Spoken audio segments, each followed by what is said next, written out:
انسحبتوا من الدوره، اسباب انسحابكم من الدوره ديال فبراير المجلس؟ معكم القط محمد، عضو بجامعة طمازوز. الانسحاب ديالي من الدورة جاء في إطار النقطة المتعلقة ديال اللجان. كاينين سميتو كاينين خمسة اللجان. القانون التنظيمي كينص على 5 اللجان، وتنتخبات في الدورة السابقة لجنتين وباقية 2 اللجان.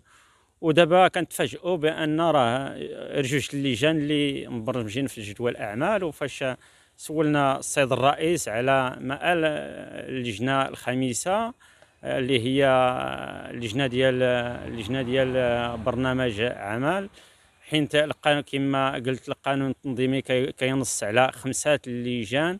واش كاين شي مبرر كي يبين بانه هذه اللجنه ما يبين بانه هذه اللجنه علاش ما كايناش، وسميتو واش كاين شي خصاص، واش كاين سميتو القانون التنظيمي كيقول خص تكون 5 اللجان.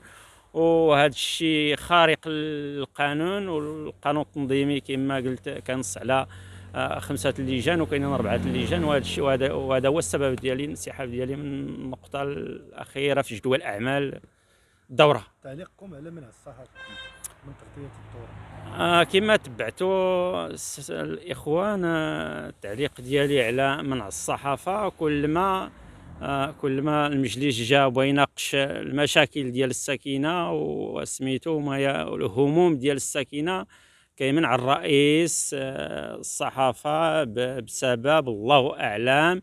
وكما تبعتوا قبيله قبل ما ما ندخلوا سميتو في جدول الاعمال كاين برنامج عمل ديال جماعه طمازوز، اللي بغينا نقولوا البرنامج عمل هو ان صح التعبير هو الدستور ديال الجماعه، ديال المشاريع اللي غادي تطلقهم الجماعه في طيله هذه 6 سنوات.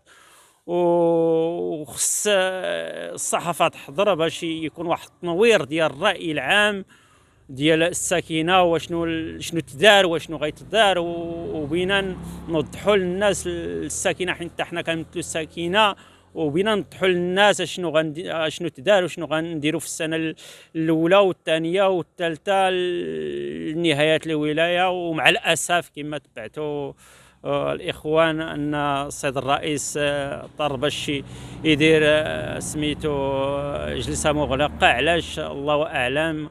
وهذا انا في نظري ما بغاش الساكنه تعرف اش كيدور في كواليس هاد الجماعه هذه، وما بغاش كما كنقولوا الساكنه كما كنقولوا تبقى في دار غفلون.